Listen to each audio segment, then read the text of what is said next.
अस्सलाम वालेकुम नाजरीन, मैं हूं आपका मेज़बान जहांगीर खान। प्रोग्राम हमारे पाकिस्तान के साथ प्राइम स्टार न्यूज़ पर। नाजरीन, हमारे आज के मेहमान हैं ज़िया मुस्तफ़ा साहब। ये यहाँ पे मोहम्मद यूसुफ नागी ग्रुप में लॉजिस्टिक और सप्लाई चेन के CFO हैं। सऊदी नागी ग्रुप का सऊदी अरब की 3 टॉप कंपनियों में शुमार होता है, जिनमें BMW, फोर्ड कार और सप्लाई चेन का बिजनेस है। नाजरीन, हम अपने प्रोग्राम में खुशामदीद कहते हैं ज़िया मुस्तफ़ा साहब को कि उन्होंने अपने कीमती वक्त में से टाइम निकाल के हमारे नाजरीन को एक मुफीद मालूमात फराहम करेंगे। जी ज़िया साहब, अस्सलाम वालेकुम। वालेकुम अस्सलाम जहांगीर खान साहब, आपका भी बहुत शुक्रिया इस प्रोग्राम में मदऊ करने का। जैसे हम दोनों ने थोड़े दिन पहले गुफ्तगू की, हमारा मकसद यही था कि हम लोगों तक आसान लफ्ज़ों में मईशत के बारे में कुछ मालूमात फ़राहम करें, तो ताकि हर वो आदमी जो मईशत से तो हर आदमी डायरेक्टली इनडायरेक्टली इफ़ेक्ट होता है, वो इसको थोड़ा आसानी से समझ सके। तो ये हमारा आज के प्रोग्राम का एक टारगेट है इंशाअल्लाह। इंशाल्लाह, इंशाल्लाह। तो मेरा पहला सवाल आपसे ये है ज़िया साहब के आजकल शब्बर ज़ैदी साहब का एक बयान जो है वो बड़ा ही हलचल मचा दी है उसने कि पाकिस्तान जो है वो दिवालिया होने के नज़दीक है। तो अब आप क्या समझते हैं कि उनका क्या ये बयान सही है या गलत है? ज़रा इस बारे में हमारे नाज़रीन को बताइए। अच्छा, चलिए जी, मैं शब्बर ज़ैदी साहब के जो उन्होंने अभी रिसेंटली एक बयान दिया, इसके बारे में भी बात करता हूँ। उससे पहले हम जो भी आज गुफ्तगू करेंगे, मैं उसका सोर्स अपने जो है सामीन, नाज़रीन से शेयर करना चाहता हूँ, ताकि उनको ये ऐसी इन्फॉर्मेशन है कि ये एट टाइम्स बड़ी डॉजी भी हो जाती है। तो हम आज जो भी इकोनॉमिक्स की इन्फॉर्मेशन शेयर करेंगे, ये ICMAP, institute of cost and management accountant of Pakistan, इनका जुलाई से सितंबर का बिज़नेस मैगज़ीन है। और इसी तरह institute of chartered accountant of Pakistan, इनका जो इस क्वार्टर का जो मैगज़ीन है अक्टूबर टू दिसंबर, तो जितनी भी इकोनॉमिक्स की इन्फॉर्मेशन होगी, ये इन 2 सोर्सेज़ से होगी। और हमारे सारे नाज़रीन और सामीन जो है, इनकी वेबसाइट पे जाके इनकी सॉफ्ट कॉपीज़ अवेलेबल होती हैं, तो वहाँ से देख सकते हैं। अच्छा, अब आपके क्वेश्चन की तरफ वापस आते हैं, शब्बर ज़ैदी साहब की तरफ। शब्बर ज़ैदी साहब हमारे सीनियर हैं और फेलो चार्टर्ड अकाउंटेंट हैं, और हमने उनके साथ काम भी किया है डिफरेंट असाइनमेंट्स के ऊपर। कराची में मैंने उनके साथ बड़े डिफरेंट सेशंस अटेंड किए, डिफरेंट सेमिनार, वर्कशॉप्स में। एक शब्बर ज़ैदी साहब की बात है जो मैं आपसे शेयर करना चाहता हूँ, और फिर मैं आपको आपके क्वेश्चन का आंसर देता हूँ। शब्बर ज़ैदी साहब बड़े लाइवली आदमी हैं, और हमेशा वो अपनी गुफ्तगू में मज़ाक का आंसर लेके आते हैं। मेरा ख्याल है उन्होंने ये भी मज़ाक ही करने की कोशिश की है, लेकिन संजीदा तरीके से। तो हम कुछ दोस्तों का ग्रुप है जिसके अंदर वो हैं, और हम पिछले 2-3 दिन से उनसे यही कह रहे हैं कि सर, दुनिया में जो रिटायरमेंट की एज रखी गई है ना डिफरेंट कंट्रीज़ में, हमारा ख्याल है कि आप भी उसके अब नज़दीक पहुँच रहे हैं। तो काइंडली अब आप थोड़ा-सा रेस्ट लें, ब्रेक लें। उनकी किसी हद तक तो मैं बात से एग्री करता हूँ। देखिए, हम ये नहीं कहते कि पाकिस्तान के कोई मईशत के हालात बहुत अच्छे हैं, लेकिन खुदा ना ख़ास्ता इतने बुरे भी नहीं हैं, जितने ज़ैदी साहब एक एक्सट्रीम एंड पे चले गए। हो सकता है कि वो कोई एट टाइम्स आप कभी-कभार कोई बहुत सख्त मैसेज देते हैं, और कल उनका एक बयानिया भी आया है, कल उन्होंने अपने बयान को ट्विटर पे तरदीद भी की है। वो कह रहे हैं जी, मेरा जी, जी। पर्पस कुछ और था, मेरा ऑब्जेक्टिव कुछ और था। लेकिन वो जो सोशल मीडिया पे जो क्लिप चल रहा है तकरीबन 1 मिनट का, वो लोग उसका ना तो शुरू से बता रहे हैं वो क्या बात कर रहे हैं, उसके बाद क्या उन्होंने ये कहा है कि मेरी स्पीच को पूरा आप सुनें, सिर्फ़ वही 1 मिनट के क्लिप को ना सुनें। तो हालात ये ठीक हैं, इससे जी, कोई जी, उन्होंने दूसरी राय नहीं उन्होंने है। जो है वो ज़िया साहब बाद में जो है वो बयान दिया कि ये जो खबर जो सोशल मीडिया पे चल रही है, ये सियाक़ व सबाक़ से हट के है। बिल्कुल ऐसे ही और है। अगर आपने बात समझनी है तो मेरा पूरा क्लिप समझिए। लेकिन आपको पता है पाकिस्तान में हमारे यहाँ जो है वो ज़्यादातर जो है वो लोगों का रुझान जो है वो तामीराती तरफ नहीं होता, हाँ। और वो ज़्यादातर वो ऐसे ही चटपटी खबरें सुनना चाहते हैं, तनकीद वाली खबरें ज़्यादा सुनना चाहते हैं। तो आप कंटिन्यू करें प्लीज़ अपनी बात को। और शब्बर ज़ैदी साहब इस सिलसिले में बड़े मशहूर हैं हमारे फाइनेंस के सर्कल में। हमारे वो सीनियर हैं, वो हमेशा कोई नई चीज़ लेके आते हैं। लेकिन हमने सर से यही रिक्वेस्ट की है कि आप थोड़ी ब्रेक लें, थोड़ा रेस्ट करें, और दुनिया में जो रिटायरमेंट की एज रखी गई है, कुछ कंट्रीज़ में 60 है, कुछ में 65 है, उसके काफ़ी यानी उसके साउंड रीज़निंग होती है, जो लोगों को कहा जाता है कि एक सर्टेन एज पे जाके आप रिटायरमेंट का प्लान करें। कुछ बातें उनकी बिल्कुल ठीक हैं, मैंने उनकी पूरी स्पीच सुनी है। देखें, ये तो हम सब इस चीज़ से एग्री करते हैं और हमें प्रॉब्लम को अगर आप एक्सेप्ट कर लें तो फिर आप सॉल्यूशन की तरफ जाते हैं।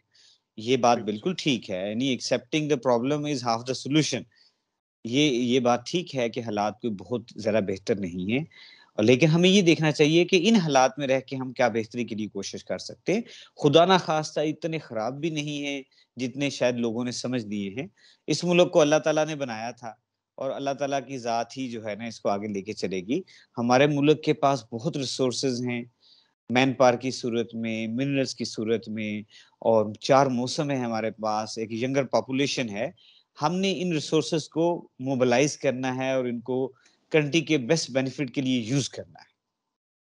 बिल्कुल सही बात है। तो मेरा अब इस सिलसिले में आपसे अगला सवाल ये है कि जो कोविड की सूरत-ए-हाल रही दुनिया भर में और एक बहुत ही मतलब एक ख़तरनाक सूरत-ए-हाल रही, कारोबार जो है वो इसमें बड़े ही जो है वो बंद हो गए दुनिया भर में और एक साथ बंद हो गए। तो आप क्या समझते हैं कि पाकिस्तान में जो महँगाई हुई है और जो बेरोज़गारी की शरह है, वो क्या दुनिया भर में सबसे ज़्यादा है?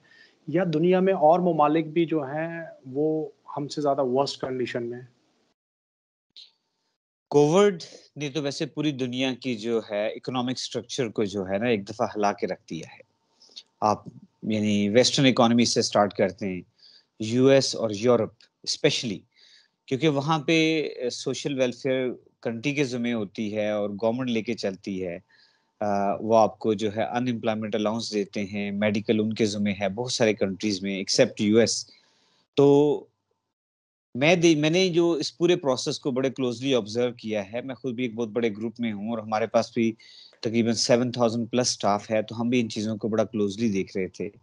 फिर हमारे पार्टनर्स हैं जो US, Europe, Russia, China, India इनके साथ हम बड़ा क्लोज़ली इंटरैक्ट कर रहे होते हैं अपने बिज़नेस बिज़नेस पार्टनर्स हैं जिस ग्रुप में मैं अभी यहाँ काम करता हूँ, मोहम्मद यूसुफ नागी ग्रुप। तो मैंने ये ऑब्ज़र्व किया कि पाकिस्तान के हालात दीगर मुल्कों के लिहाज से, कोविड हैंडलिंग के लिहाज से बहुत बेहतर है। यूरोप अल्हम्दुलिल्लाह। के अंदर बहुत टफ़ हालात आए, यूएस में बहुत टफ़ हालात आए, ऑल्दो उनके पास वैक्सीन की एक्सेस हमारे से बहुत बेहतर थी। वहाँ लोगों का एजुकेशन लेवल, वहाँ लोग जो गवर्नमेंट लोगों को फैसिलिटीज़ देती हैं, वो बहुत बेहतर हालत में थी। लेकिन हमारे मुल्क में जो लोगों में एक वेलफेयर का कॉन्सेप्ट है, ठीक है? बहैसियत मुसलमान, उसका मैं समझता हूँ, मुसलमान मुल्कों में बड़ी आसानी का मामला रहा। यानी पाकिस्तान में मैंने नहीं सुना कि पिछले 2 साल के मार्च 2020 से लेके आज तक कोई बंदा खुदा ना खास्ता खाने की वजह से भूख से मर गया हो, ठीक है? लेकिन दुनिया के बहुत सारे कंट्रीज़ हैं, अफ्रीका, यूएस के कुछ एरियाज़ में, यूरोप में, इटली के अंदर कुछ एरियाज़ के अंदर यानी कि फूड के क्राइसिस हुए। हमारे मुल्क में इसी पीरियड में लोगों ने बहुत ज़्यादा चैरिटीज़ की। गवर्नमेंट की मैं यानी कि इकोनॉमिक्स पे भी हम जाएँगे डिटेल में बात करेंगे, तो कोविड हैंडलिंग जो है वो पाकिस्तान कंट्री की, वो दुनिया में रिकॉग्नाइज़ की गई। यानी ये सिचुएशन हमारे मुल्क ने, हमारी गवर्नमेंट ने, इसमें मैं जो है जो कोविड हैंडलिंग कमेटी थी असद उमर, यानी असद उमर अपने पहले वाले रोल में तो इतना बहुत आउट परफ़ॉर्म ना कर सके और लेकिन ये कोविड हैंडलिंग में वो जिस प्रोसेस को लीड कर रहे थे, इसमें आई थिंक गवर्नमेंट ने बड़ा मेजर रोल प्ले किया और दुनिया पाकिस्तान को लीड एग्जाम्पल के तौर पे एक्सेप्ट करती है। हालाँकि हमारे पास बहुत ज़्यादा वैक्सीन अवेलेबल नहीं थी, लेकिन स्मार्ट लॉकडाउन और जो सोसाइटी के अंदर लोगों में वेलफेयर और हेल्पिंग एटीट्यूड है, इसने पाकिस्तान के लोगों के लिए काफ़ी आसानियाँ पैदा की। एक और अल्लाह की तरफ से हमारे लिए ब्लेसिंग हो गई कि हमारे पास टेक्सटाइल के ऑर्डर्स बहुत आए इस पीरियड में। उस सही पीरियड बात ने है। हमारी कंट्री में अनएम्प्लॉयमेंट के तो यानी कि इंक्रीज़ नहीं होने दिया, बल्कि हमारे मुल्क कंट्री में तो स्पेशली अनएम्प्लॉयमेंट का जो ट्रेंड है वो रिड्यूस हुआ, दूसरे 2 पिछले 2 साल के अंदर और पाकिस्तान के पास अगले कम से कम 5 साल के टेक्सटाइल के ऑर्डर्स हैं, तो ये एक बहुत पॉज़िटिव डेवलपमेंट हुई है कोविड के दौरान पाकिस्तान के अंदर। अच्छा, ये मुझे बताएँ कि हुकूमत जो जीडीपी के आदाद-ओ-शुमार बताती है, वो क्या हकीकत पे मबनी है या पिछली हुकूमतों की तरह हमेशा से ये कहा जाता है कि वो हकीकत कुछ और होती है, हुकूमत कुछ और बता रही होती है? तो क्योंकि पीटीआई की गवर्नमेंट पहली दफ़ा आई है, तो अब आप बता सकते हैं कि क्या वो हक़ाइक़ पे मुश्तमिल है या नहीं? ठीक है। हम जो भी नंबर्स यूज़ करेंगे, मैंने जैसे आपको शुरू में ही सोर्सेज़ बता दिया है, कोई institute of chartered accountant Pakistan का मैगज़ीन है और आईसीएमए का। ये लोग क्वार्टरली फाइनेंशियल हाइलाइट्स पब्लिक करते हैं, इकोनॉमिक्स और फाइनेंशियल हाइलाइट, तो वही हमारा सोर्स है और उसमें किसी भी सामयिक को देखने की ज़रूरत हो तो उनकी वेबसाइट पे अवेलेबल है। बिल्कुल ऐसा ही है, नॉर्मली मैं किसी पॉलिटिशियन के जीडीपी के नंबर्स को कोट नहीं करूँगा। इस वक़्त जैसे हमारे फाइनेंस मिनिस्टर हैं तरीन साहब ये कह रहे हैं कि हमारा जीडीपी जो है 2022 में इट विल बी अराउंड 5%, ठीक है? लेकिन जो इंडिपेंडेंट सोर्सेज़ हैं, आईएमएफ, वर्ल्ड बैंक और आईकैप और आईसीएमए की भी अपनी जो है रिसर्च काउंसिल्स होती हैं, तो हमारी पॉलिटिशियंस और हमारे फाइनेंस मिनिस्टर तो एक्सपेक्ट कर रहे हैं इट कैन बी अराउंड 5%, लेकिन जो वर्ल्ड बैंक है और आईएमएफ है और जो हमारे इंडिपेंडेंट एडवाइजरी काउंसिल्स हैं, वो 4% के नज़दीक जो है GDP gross domestic production Pakistan में 22 में एक्सपेक्ट कर रहे हैं। ये हो सकता है कि 4.5 तक चली जाए, 4.5% तक, लेकिन 5% is bit on the high side, ठीक है? नामुमकिन नहीं है, but it is a bit on the aggressive side. तो 4 से 4.5% के नज़दीक जीडीपी एक्सपेक्टेड है पाकिस्तान में नेक्स्ट ईयर, व्हिच इज़ जब आप कोविड से रिकवर हो रहे हों, तो बहुत अच्छा रेट है, अगर हम उसको मेंटेन करके लेके चलें for next multiple of year. तो ये दूसरे ममालिक से जो उनके जो जीडीपी रेट है, उससे कितना फ़र्क है? हम क्या उससे काफ़ी पीछे हैं या मतलब अगर हम लेट्स सपोज़ हम बात करें इंडिया की, हम बात करें बांग्लादेश की, जो हमारे पड़ोसी मुल्क हैं, तो उनका जीडीपी कोविड के बाद जो ये पैंडेमिक आया, तो वो इसी स्पीड से जा रहा है या वो नीचे हुआ है? उसमें अभी हमारी क्या पोज़ीशन है? दुनिया में कंट्रीज़ को 3 तरह से क्लासिफ़ाई करते हैं, डेवलप्ड कंट्रीज़, इमर्जिंग मार्केट और डेवलपिंग कंट्रीज़। डेवलप्ड कंट्रीज़ में हैं जो जी10 के कंट्रीज़ हैं, यूएस, यूरोप, जर्मनी, फ्रांस, जितने बड़े-बड़े कंट्रीज़ हैं, चाइना, वो जिन्होंने अपने बेसिक इकोनॉमिक इश्यूज़ को रिज़ॉल्व कर लिया हुआ है, वो डेवलप्ड कंट्रीज़ हैं। फिर आपके पास इमर्जिंग कंट्रीज़ आते हैं, जिसमें टर्की है, इंडिया है, तो ये इमर्जिंग कंट्रीज़ हैं। हम थर्ड नंबर पे आते हैं डेवलपिंग कंट्रीज़ के अंदर और हमें अपने आप को डेवलपिंग कंट्रीज़ से ही कंपेयर करना है, ठीक है? ठीक है। और जब हम डेवलपिंग कंट्री से जब हम इमर्जिंग में आएँगे, तो फिर हम अपने आप को इमर्जिंग से कंपेयर करेंगे। जैसे ऐसे ही है ना कि एक फर्स्ट क्लास क्रिकेट है, एक इंटरनेशनल क्रिकेट है, तो आपने उसी खिलाड़ी को, उसी प्लेयर को, उसी के लेवल पे जाके आपने उसको वहीं पे उसको रेट करना है। पाकिस्तान क्योंकि एक डेवलपिंग कंट्री है, जब हम अपने आप को डेवलपिंग कंट्री से कंपेयर करते हैं, तो हमारी जीडीपी जो है this is among leading developing countries at the moment, ठीक है? इस साल भी और अगले साल भी डेवलपिंग कंट्रीज़ के लिहाज से हम बहुत बेहतर हालत में हैं। उसकी सबसे बड़ी वजह जैसे मैंने पहले बताया कि पाकिस्तान के पास टेक्सटाइल के ऑर्डर्स आए, कोविड ने हमारी इकॉनमी को इतना अफ़ेक्ट नहीं किया, हमारे यहाँ प्रोडक्शन नहीं रुकी, हमारे पास जो स्पोर्ट्स के ऑर्डर्स हैं, जो हमारी रीजन है सियालकोट, गुजरात, गुजरांवाला, सर्जिकल इंस्ट्रूमेंट जो हम एक्सपोर्ट करते हैं, उस पे इम्पैक्ट नहीं आया। तो पाकिस्तान का जीडीपी जो है, डेवलपिंग कंट्रीज़ के लिहाज से among among top 5% developing countries में आता है। तो we are in good shape in terms of GDP as compare to developing country. अब हम अपने आप को इमर्जिंग कंट्री से कंपेयर नहीं कर सकते, जब तक हम सही उस बात है। ब्रैकेट में ना चले जाएँ। बिल्कुल सही बात है, बिल्कुल सही बात है। अच्छा, मेरा आपसे अगला सवाल ये है कि आजकल डॉलर बहुत ऊँची परवाज़ पे हो रहा है। तो ये इसमें गवर्नमेंट को क्या इक़दामात करने चाहिए और डॉलर क्यों इतनी ऊँची परवाज़ पे चला गया है?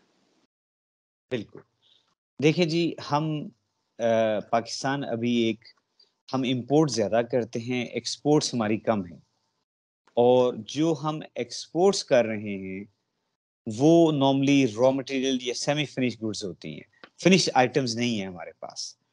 हुँ, उन कंट्रीज़ का जो है जिन कंट्रीज़ का बैलेंस ऑफ ट्रेड और बैलेंस ऑफ पेमेंट जो आप दुनिया के साथ लेन-देन करते हैं, पूरी दुनिया के साथ, पाकिस्तान देखते हैं कि क्या चीज़ें एक्सपोर्ट कर रहा है और क्या चीज़ें इम्पोर्ट कर रहा है।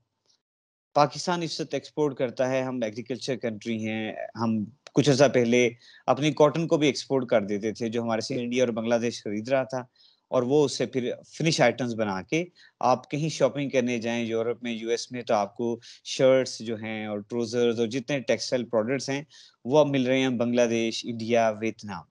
ठीक है, पाकिस्तान के मिलना कुछ अर्सा पहले बंद हो गए थे, ये तकरीबन मैं 2 ऐसी साल बात है। पुरानी बात कर रहा हूँ। अब पिछले बिल्कुल सही। 1.5-2 साल से जब से हमारे पास ऑर्डर्स आए हैं, अब आप मैं थोड़े दिन पहले मेरा यूएई जाना हुआ है एक कॉन्फ्रेंस के सिलसिले में, तो मैंने वहाँ मेड इन पाकिस्तान की शर्ट्स भी देखी, तो मुझे उससे बड़ी खुशी हुई। अब दोबारा क्या प्रोसेस, जब से हमारे पास टेक्सटाइल के ऑर्डर आए हैं, जो कंट्री एक्सपोर्ट करेगा फिनिश गुड्स की, और finish goods high value items होती है। देखिए ना, आप अगर किसी को आज कॉटन बेचेंगे तो फर्ज करें कि 1 मैट्रिक टन कॉटन जो है ना $100 में जाती है, और अगर आप उतनी ही मैट्रिक टन शर्ट्स भेजेंगे तो शायद वो उससे 10 टाइम्स ज्यादा वैल्यू में जाएंगी।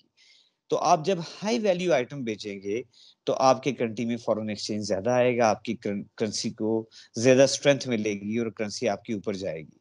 लेकिन अगर आप रॉ मटेरियल एक्सपोर्ट करते रहे और फिनिश गुड्स इंपोर्ट करें, हम बहुत अरसे से लग्जरियस गुड्स और इस तरह की चीजें इंपोर्ट कर रहे हैं, ऑल्दो उस पर टैक्सेस हैं जो गवर्नमेंट को रेवेन्यू की सूरत में मिलते हैं, लेकिन लॉन्ग रन में आपकी कंट्री के लिए अच्छा नहीं है। हमारे पास चाइना एक एग्जांपल है, टर्की बहुत अच्छी एग्जांपल है, जर्मनी एक कंट्री बहुत बड़ी एग्जांपल है। चाइना हमारे से 2 साल बाद इंडिपेंडेंट हुआ था 1949 के अंदर, और जब उन्होंने अपनी मैशत की तरफ तवज्जो देना शुरू की तो उन्होंने कहा जी हम कोई चीज बाहर से नहीं लाएंगे फिनिश गुड्स, हाँ, हम रॉ मटेरियल ले आएँगे, उससे फिनिश गुड्स अपने पास बनाएँगे। और अगर हमारे पास उस फिनिश गुड्स को प्रोड्यूस करने की कैपेबिलिटी नहीं है, तो हम 1-2 दफ़ा लाएँगे, उसको सीखेंगे और फिर फिनिश गुड्स बना के बाहर भेजेंगे। तो चाइना ने उसी पीरियड में, जिस पीरियड में हम इंडिपेंडेंस हमें मिली, हमसे बहुत आगे चले गए और चाइना अब दुनिया में यानी नंबर 1 इकोनॉमिक पावर है। तो हमें उनसे सीखना चाहिए। अगर हमने अपने एक्सचेंज रेट को बेहतर करना है, हमने अपनी अननेसेसरी इंपोर्ट, जितनी भी अननेसेसरी इंपोर्ट्स हैं, उन्हें हमें रोकना है।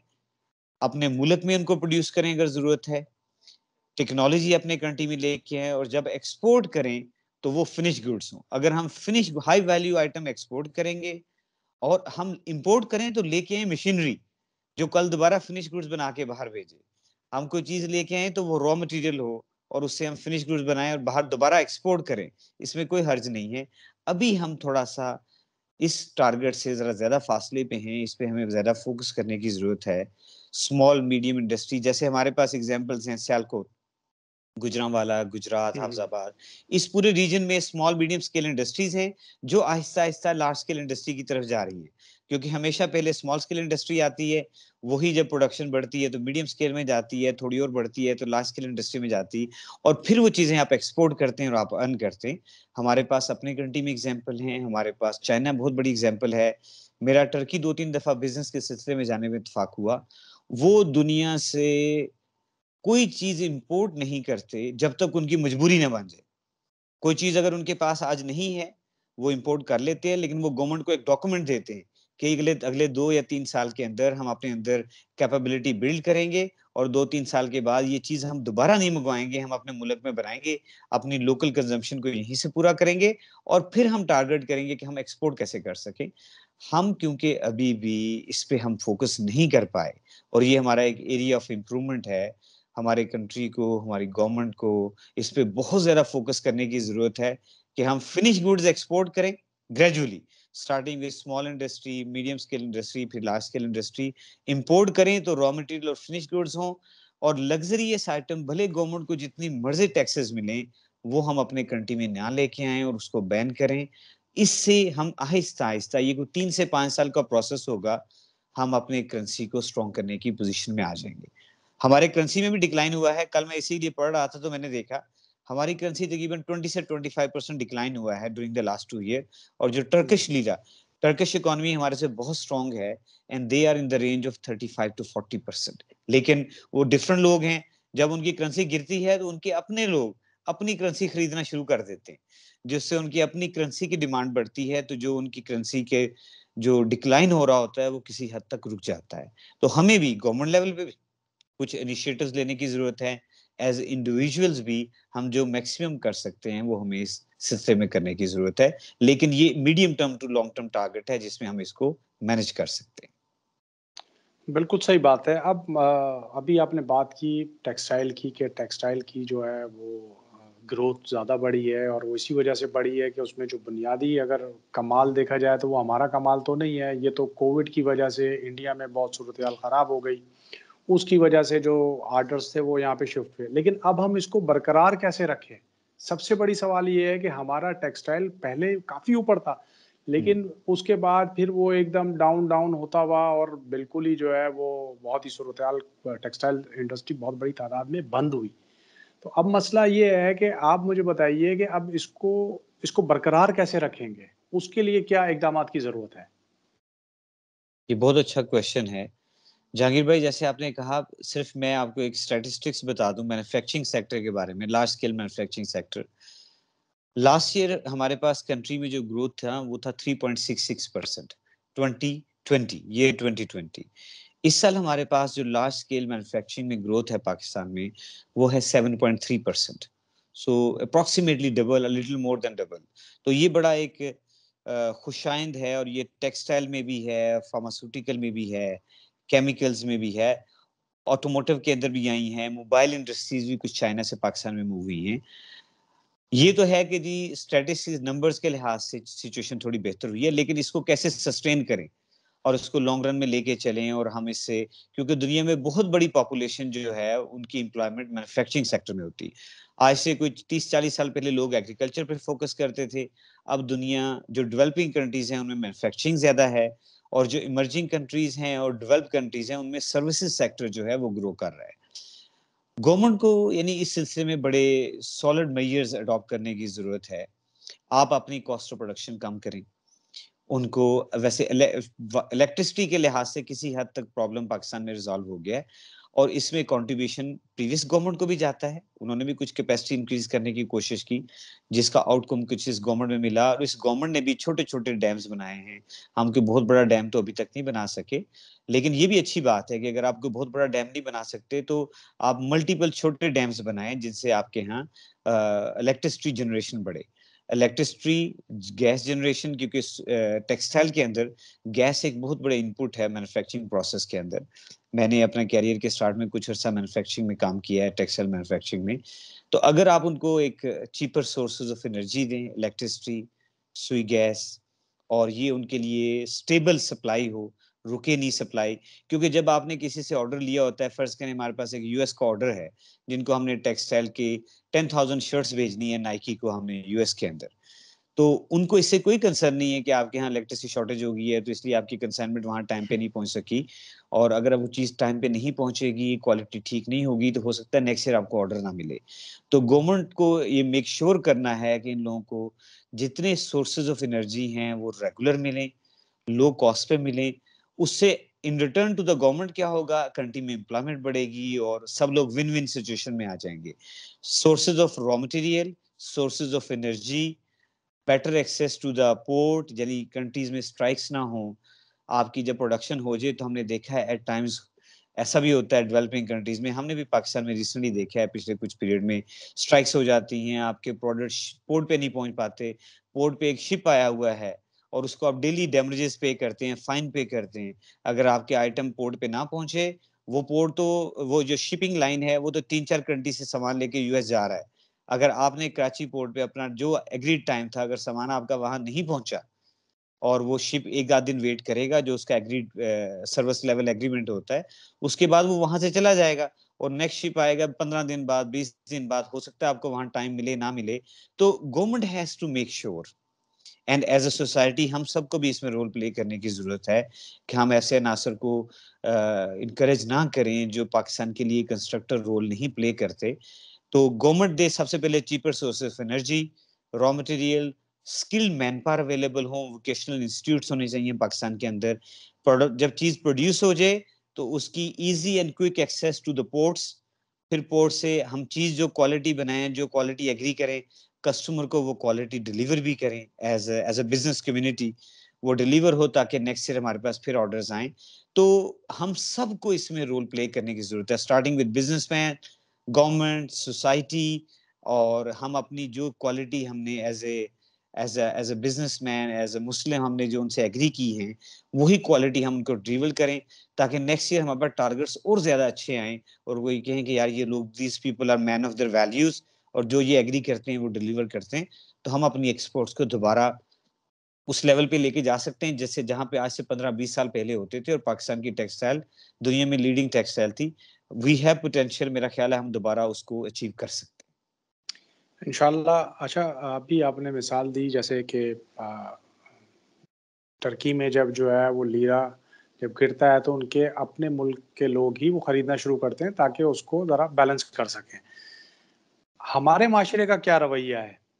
अगर डॉलर का रेट बढ़ अगर डॉलर का रेट बढ़ जाता है, तो वो जो है वो फ़ौरन ही वो चीज़ों के प्राइस फ़ौरन हाई कर देते हैं। और अगर डॉलर का रेट कम होता है, तो प्राइस वो कहते हैं जब नया माल आएगा, उस वक़्त हम डाउन करेंगे। तो माशरे का जो रोल है, उसके बारे में भी आप ज़रा बताएँगे कि मतलब आप क्या समझते हैं कि हमारा मुआशरा जो है, वो किस समत जा रहा है? हैं।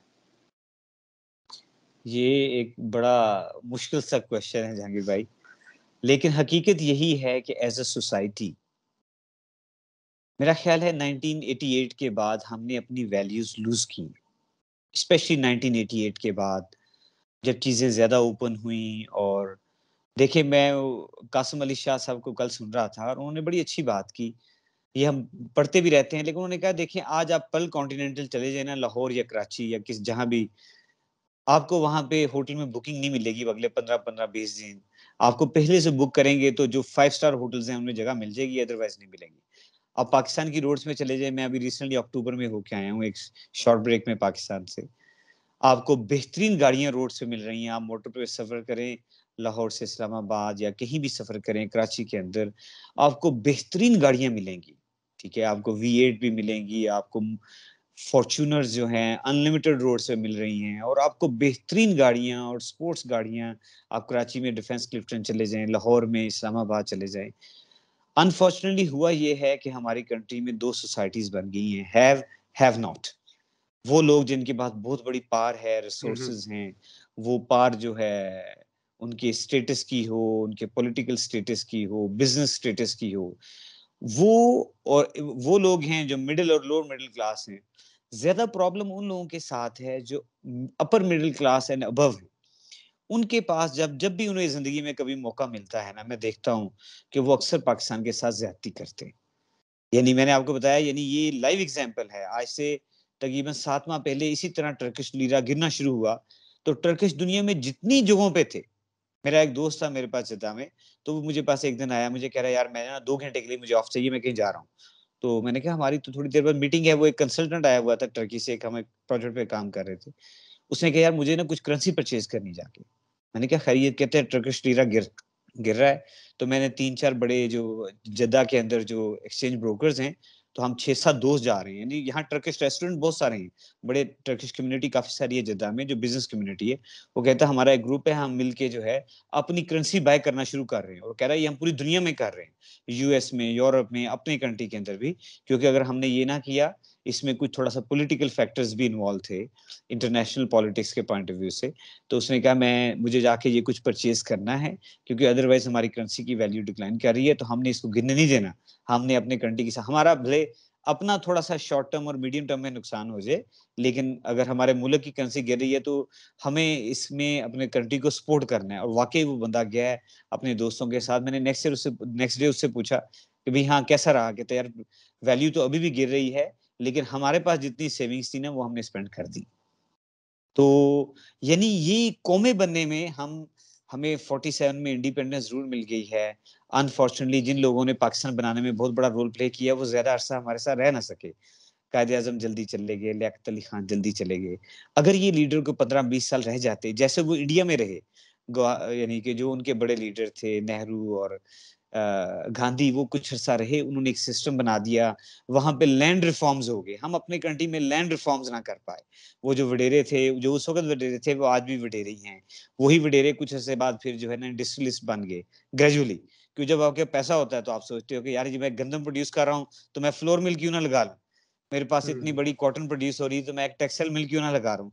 तो वो एक मूवमेंट हुई लैंडलॉर्ड से इंडस्ट्रियलिस्ट के अंदर। अगर हम अपने पास लैंड रिफॉर्म्स जल्दी कर लेते, तो हम बहुत बेहतर हालत में होते। लेकिन अभी भी कुछ नहीं बिगड़ा, अभी भी हम इसको बेहतर कर सकते हैं। हमें as a country society first and then the government. अगर हम अपना इसमें एक एक्टिव रोल प्ले करें तो एक टाइम लगेगा। मैंने बताया जैसे ये short term to medium term का एक टारगेट है। इंडस्ट्रीज बिल्ड करें, फिनिश गुड्स की एक्सपोर्ट्स पे जाएं, अननेसेसरी इंपोर्ट्स को रोकें, और हम जो अपने कंट्री के लिए रोशन डिजिटल अकाउंट एक बहुत बड़ा गवर्नमेंट ने एक इनिशिएटिव लॉन्च किया है, हम अपने कंट्री में ट्रांसफर्स करें और ऑनलाइन ट्रांसफर्स करें। ये अच्छा है, हुंडी वगैरह की ट्रांसफर रुक गई है। तो ये देखिए कुछ अच्छे मेजर्स हुए हैं जिससे सपोर्ट मिल रही है, लेकिन इसको संभलने में थोड़ा टाइम लगेगा। पाकिस्तान में आम तासुर यही है कि ग्रेड 17 से ऊपर के सरकारी अफसरान की जो तनख्वाह है वो प्राइवेट सेक्टर के मुकाबले में बहुत कम है, और ये अफसरान कम तनख्वाहों पर मुल्क और कौम की खिदमत कर रहे हैं। ताहम पाकिस्तान के एक सरकारी थिंक टैंक की अक़वाम मुत्तहिदा के इदारे के साथ मिलकर की गई एक तहकीक में सरकारी अफसरान की तनख्वाह और महारत के बारे में हैरत अंगेज इंकशाफात सामने आए हैं। Pakistan institute of development economics की नई तहकीकाती रिपोर्ट के मुताबिक आम तासुर के बरक्स पाकिस्तान में सरकारी अफसरान की तनख्वाहें अगर मरात समेत शामिल की जाएं तो ना सिर्फ प्राइवेट सेक्टर से भी ज़्यादा हैं, बल्कि ग्रेड 21 के अफसरान पर कुल खर्च होने वाली रकम अक़वाम मुत्तहिदा के हर अफसर पर खर्च होने वाली रकम से 12% ज़्यादा है। याद रहे कि अक़वाम मुत्तहिदा को आमतौर पर एक बहुत ज़्यादा तनख्वाह देने वाला इदारा समझा जाता है। तो मेरा सवाल ये है, अभी हुकूमत जो है वो एक मिनी बजट की बातें कर रही है, तो क्या एक अफसर जिसको आम आदमी की मुश्किलात और परेशानियों का पता ही नहीं है, जिसको दाल के रेट नहीं पता, जिसको टमाटर के रेट नहीं पड़ा, वो कैसे एक आम आदमी के बारे में सोचेगा? नहीं, ये बिल्कुल फैक्ट है, ये आपकी बात 100% ठीक है। जैसे हम शुरू में बात कर रहे थे have and have not. Pakistan में जो ग्रेड 17 या ग्रेड 18 तक लोग हैं, इवन 18 तक, क्योंकि मैंने भी एक गवर्नमेंट सेक्टर में तकरीबन कुछ 6 साढ़े 6 साल सर्व किया पाकिस्तान में। तो and I was grade 19 officer, तो मुझे अंदाजा है कि ग्रेड 18 तक जो लोग हैं उनकी सैलरीज प्राइवेट सेक्टर से कम हैं। जैसे ही आप ग्रेड 18 से ऊपर जाते हैं तो आपके सैलरीज और जो पर्क्स मिलते हैं, आपको गाड़ी, ड्राइवर, आपको जो घर मिलता है, जो आपके टोटल पर्क्स बनते हैं, वो प्राइवेट सेक्टर से ज्यादा हो जाते हैं। और अगर अगर हमें सीरियसली अपने कंट्री को आगे लेके जाना है, मैं इस ये जो आप रिसर्च शेयर कर रहे हैं इससे 100% एग्री करता हूँ। ग्रेड 19, 20, 21 पे जो पर्क्स हैं वो they are way higher versus the private sector. और प्राइवेट सेक्टर में लोग बहुत ज्यादा कंट्रीब्यूट करते हैं। यानी अगर आपको कोई आपका एम्प्लॉयर पाकिस्तान में फर्ज करें, आप ग्रेड 20 के ऑफिसर हैं और आपको पाकिस्तान में उसमें उसके अगेंस्ट समझे 5 से 6 लाख रुपया पर मंथ आपको सैलरी मिलती है कम से कम। तो वो जो 5-6 लाख जिसके लिए आप काम करते हैं, आप उसको 2 से 3 मिलियन का काम करके दे रहे होते हैं। तो इसीलिए वो आपको 5 से 6 लाख पे कर रहा होता है। लेकिन गवर्नमेंट सेक्टर में जब आप 7-8 लाख का बेनिफिट लेते हैं अपनी ग्रेड के ऊपर, तो मेरा नहीं ख्याल कि आप उसका 3 टाइम्स गवर्नमेंट को या कंट्री को पे बैक कर रहे होते हैं।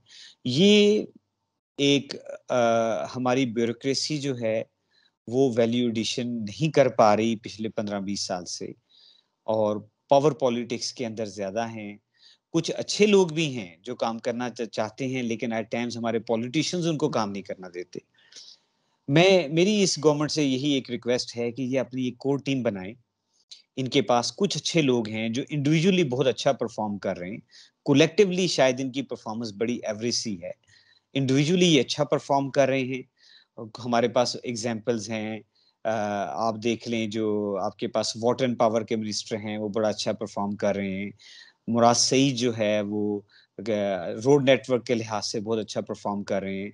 असद उमर ने ये कोविड हैंडलिंग में बहुत आउट परफॉर्म किया है। अभी वो मिनिस्ट्री ऑफ प्लानिंग में अच्छा परफॉर्म कर रहे हैं। उनका जो फर्स्ट रोल था मिनिस्ट्री ऑफ फाइनेंस का, वो शायद उसमें उतना एक्सेल नहीं कर पाए, लेकिन अभी वो अच्छा परफॉर्म कर रहे हैं। तो इनको अपने 10 से 15 लोगों की एक कोर टीम बनाने की जरूरत है।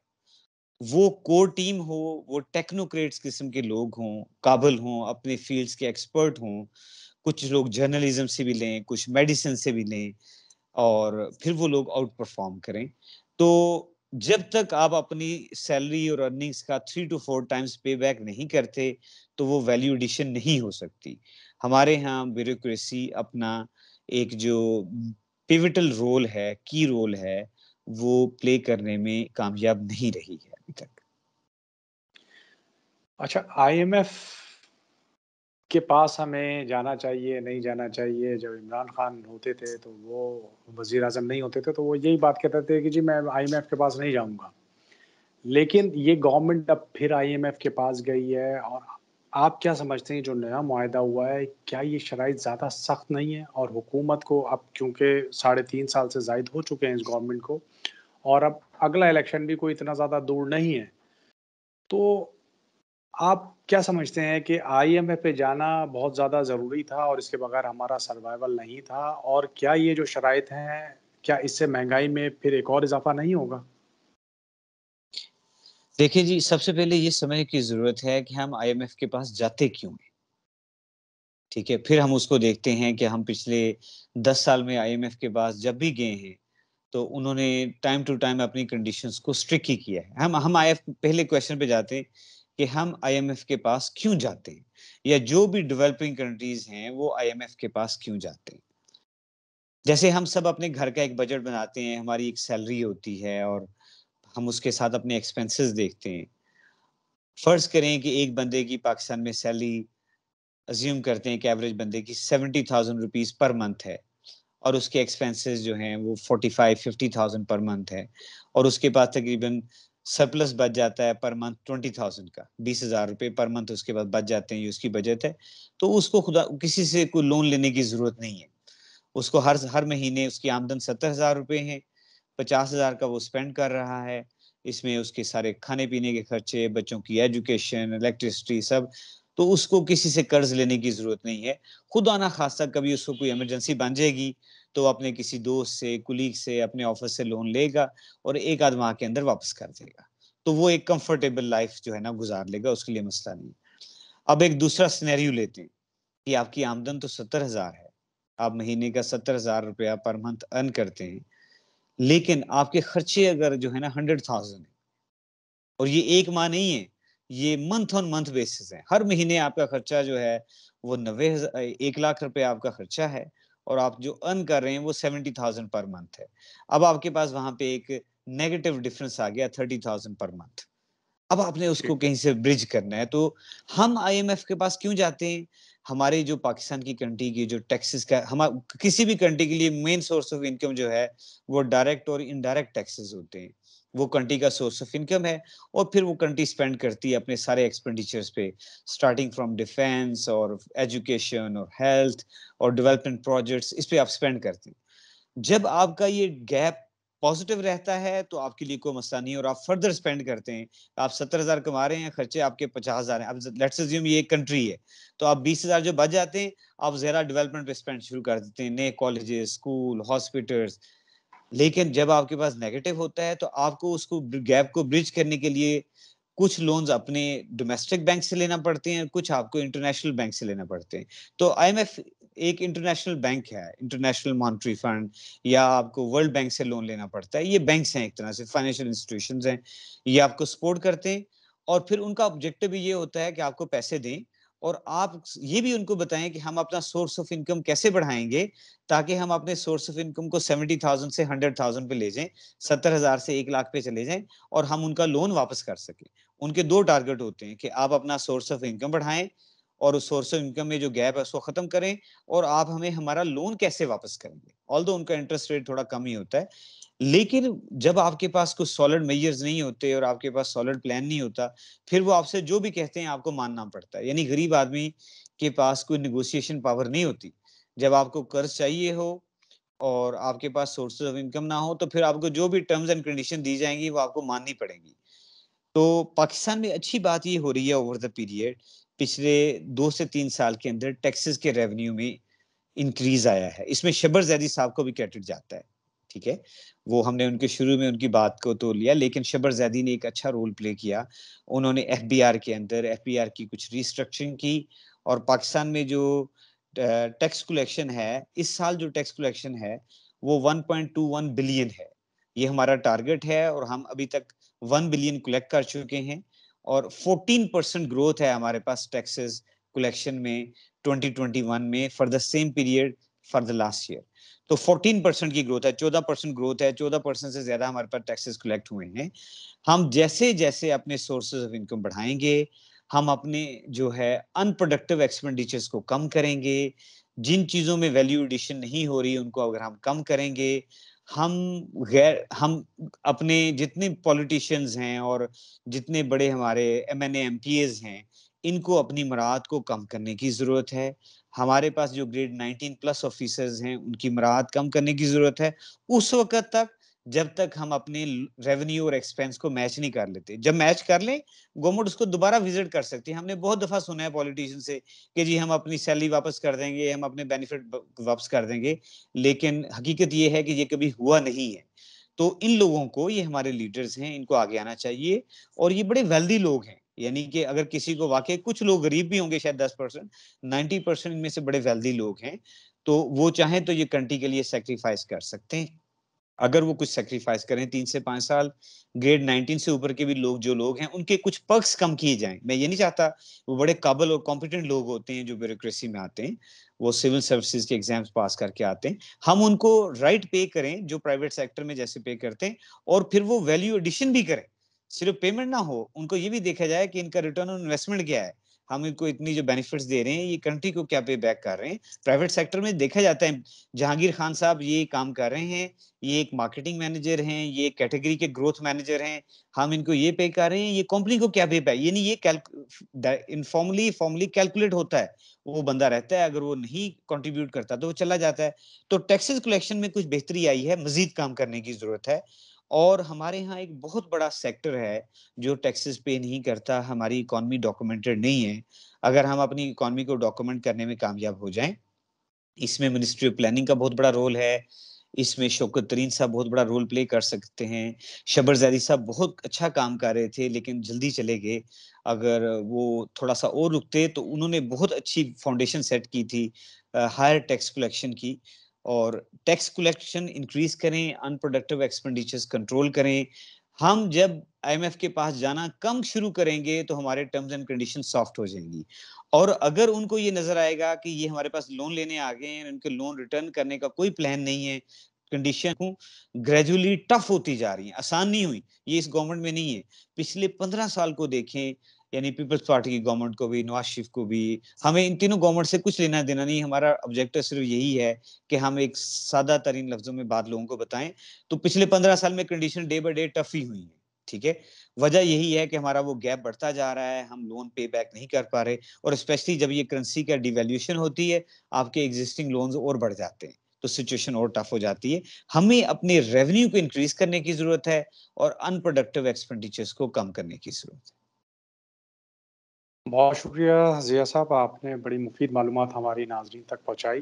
और नाज़रीन, मैं अब आपसे इजाज़त चाहूँगा, प्रोग्राम हमारे पाकिस्तान के साथ फिर मिलेंगे इंशाअल्लाह ताला अगले मेज़बान के साथ। पाकिस्तान ज़िंदाबाद।